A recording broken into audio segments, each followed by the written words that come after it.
Hello everyone and welcome to another big clash, this one on board 1 of the FIDE Grand Swiss 2025. It is Nihal Sarin versus Parham Maghsoodloo, both of them having an incredible tournament, both of them still undefeated. Nihal coming off of wins against Leon Luke Mendonca and Shimon Gumularz, and Parham just having,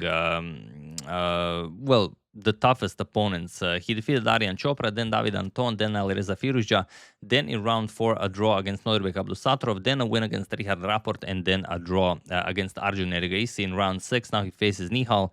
Let's check it out. It's quite a headache of a game. So Nihal with white opens with pawn to d4. We have pawn to d5, pawn to c4. Pawn to c6, going for the Slav defense. We have knight c3, knight to f6, and c captures on d5. We have c captures and bishop to f4. So nothing, strange happening here. The exchange Slav, knight to c6, we have pawn to e3 and bishop to f5. Okay, now we're in the Slav defense.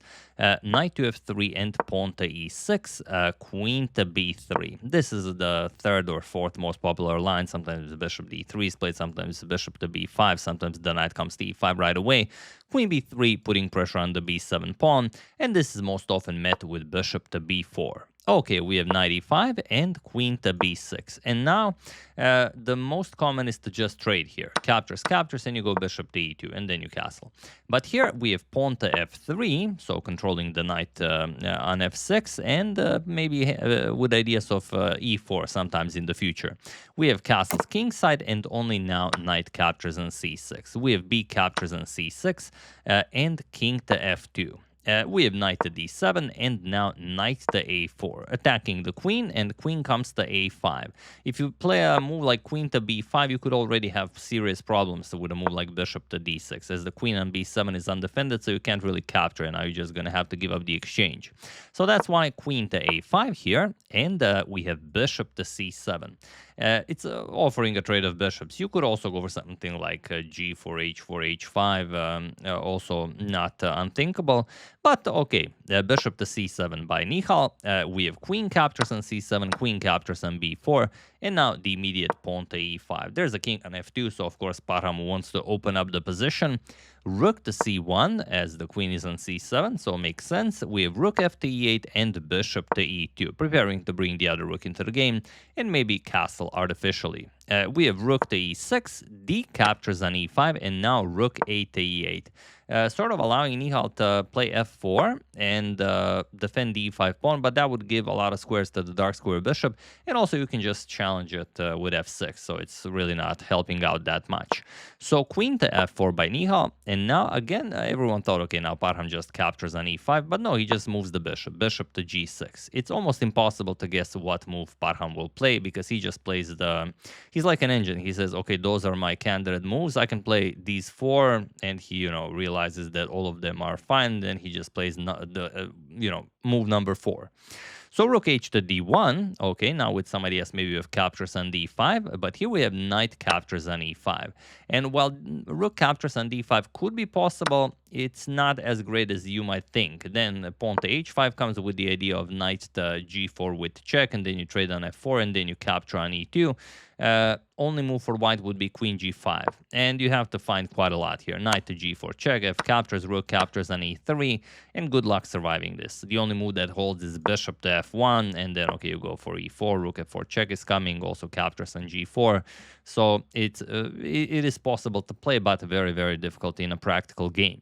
So after knight captures on e5, knight to c5. Nihal just activates his knight with tempo, the rook is attacked, Parham goes back, and now rook to c3.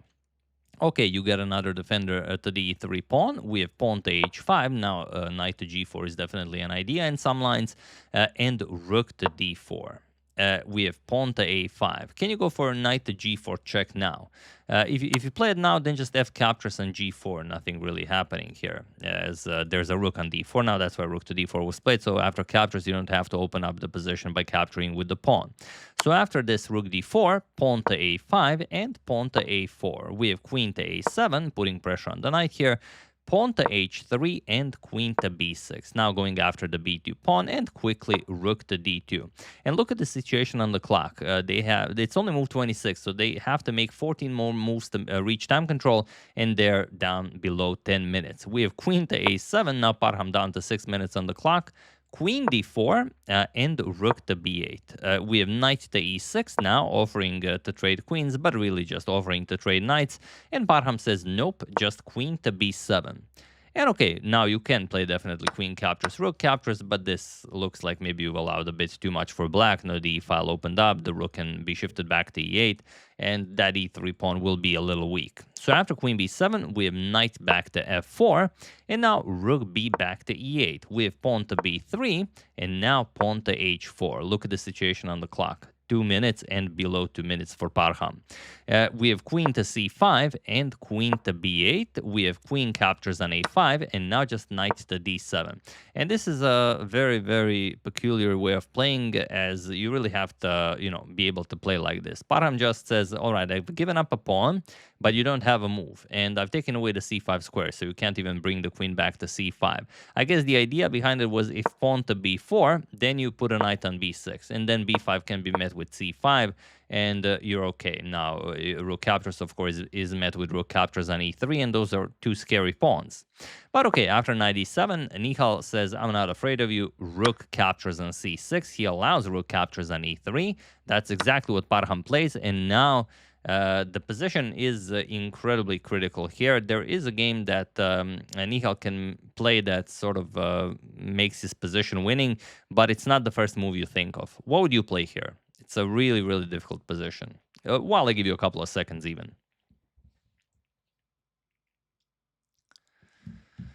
So the real tricky move here is rook to c7, because white's only problem is that you can't capture here, you can't capture here due to queen g3 check.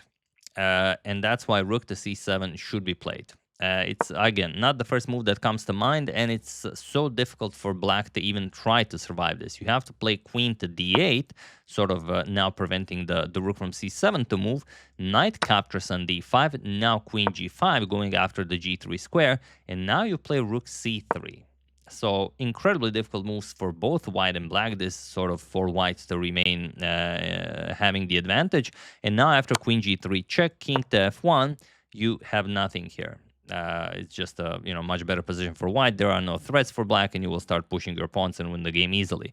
But even if you open up the position with something like captures, captures, captures, and captures, king e3, queen to g1 check, king to d2, queen f2 check, king to c1, now queen e1 check, looks very nice. But after king to b2, queen to d2, again, the rook cannot move. You have king a3. And this is how you survive, and now it's just white completely winning.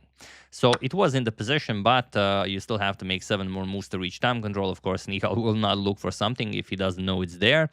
He plays knight captures on g6. And this is basically a draw offer if Parham wishes it. Queen to g3 with check. We have king to f1. And now there are 2 ways to play. It seems like you can capture the knight, which you really can't. If you capture queen captures on d5 with check, also picks up the knight on d7.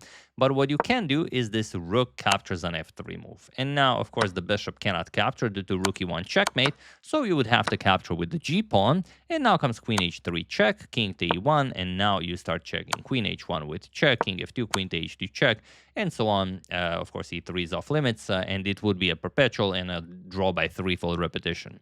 But after king f1, Parham does none of that. Again, no way you can guess Parham's move. He plays knight to f6. And he says, all right, I'm bringing the knight to e4, and then good luck surviving this. But now we have rook captures on f6. And... samo malo.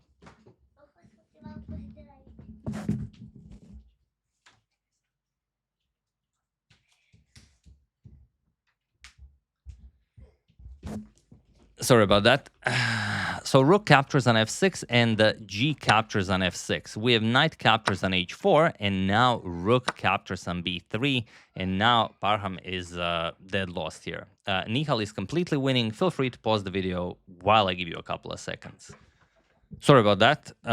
So rook captures on b3, and the only way to win this is knight to f5. And this is what Nihal played. And now, unfortunately for Parham, there is nothing more to be done here. You could also try some other moves, but knight to f5 is the only move that wins. So knight to f5 was played, and now queen to f4. The trick here is that rook to b1 check doesn't work, and that was sort of what Parham, I guess, was hoping for, because now after if bishop to d1, of course, this is just checkmate. So rook to d1, and now after captures and captures, the queen is guarding against checkmate. So now queen to e5, and it seems like maybe you can do whatever, but actually there's only knight h6, and this wins the game. This is how you get the knight back into the game, followed by knight to g4. King to g7, queen to d2, and now pawn to d4, and now just knight to g4, and that's it. So nothing for Parham, unfortunately, here. We have queen to f4, queen captures on d5, and now rook to b1 check, but still it doesn't help poor Parham. King to f2, rook to e5 going after the knight here, and now just queen to d8 check, king to h7, and you could play a lot of moves here, but Nihal finishes it off with a beautiful tactic, and that is queen captures on f6, and he was in this position on move 42 that Parham Maghsoodloo resigned to the game, as there is nothing more to be done here. So the reason for that is that, of course, if the knight is captured, then queen captures on f5, and there's no reply here. Queen captures bishop to d3, and it's game over. Captures, and you just up 3 pawns. If rook a1, rook d4, you defend the pawn, and the 3 extra pawns will ensure a certain win. So yeah, tough break for Parham, who was leading the tournament basically since round 1, and this means that now Nihal has overtaken Parham, and he is now currently in the lead. For those of you who don't want the results spoiled, I suggest you skip the standings, but for those of you who are interested, and these are not the finalized standings, as some of the games are still being played, these are the standings now. Matthias Blubam and Nihal Sarin are leading the tournament with 5.5 points. With 5, we have a lot of people now. Abhimanyu Parham also remains on 5. Alireza, Noirbek Abdusatorov, Anish Giri, Hans Niemann after his great victory against Yaos Khan, Pranav, Arjun Erigaisi, Shan Sargisyan, Nikos Theodoru, who defeated Gukesh and today had a very solid draw against Vincent. He just, drew Vincent like it was nothing. Pragnananda also climbed back after that loss. Vincent Kamer 4.5, Shahre Mamedara 4.5. And so on, and so on. We're going to show at least one more game from this round, as there are so many beautiful games played, and then we're going to check out the final standings. So yeah, that's the game. Hope you guys enjoyed. A big congratulations to Nihal Sarin, who immensely increases his chances of qualifying for the candidates tournament. And yeah, okay, Gukesh isn't doing that great. Another Indian jumps forward and is now dominating the event. Nihal Sarin, we'll see if he can take it all the way, or will someone else, surprise us. So yeah, that's the game. Hope you guys enjoyed it. I would like to thank Christian Fisher, Carmen Polifronio, Austin Wheeler, Ali Urukoglu, and Joseph McCardle for a contribution to my channel. Thank you a lot. I really appreciate it. As usual, you can check 2 of my previous videos here. Thank you for watching, and I will see you soon, continuing to check up on your wonderful suggestions and whatever else happens in the chess world. Thank you all. I will see you soon, and have an excellent rest of your day.